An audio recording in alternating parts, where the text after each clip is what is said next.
এই তো মামা 100 টাকা প্লেট। কি কর মামা 100 টাকা প্লেট? কালকে কিছু 50 টাকা করে।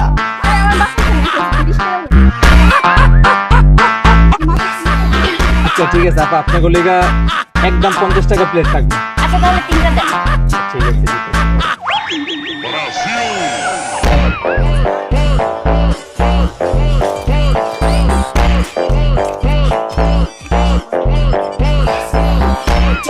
নেন মামা।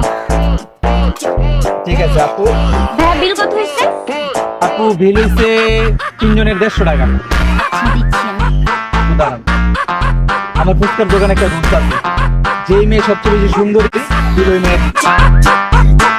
আচ্ছা আমি দিচ্ছি। না না আমি দিচ্ছি আমি দিচ্ছি। এই আমি দিচ্ছি।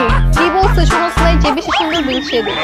কি সুন্দর, নিজেকে সুন্দর দাবি করতেছো। কি মনে হচ্ছে তোমার? আজব। এই আমি আরে তোরা ঝগড়া করতেছিস কেন? বিল আমি দিচ্ছি তো। আরে আমি দিচ্ছি। ভাইয়া কি বলছো শুনিস নাই? বলছি। আপু আপনারা তিনজনই সুন্দরী, বিলটা আপনারা তিনজনই। ঠিক আছে আপুরা বাই। চলো। বেরি মানুষ যদি না থাকলে বিচার করা যাবে না।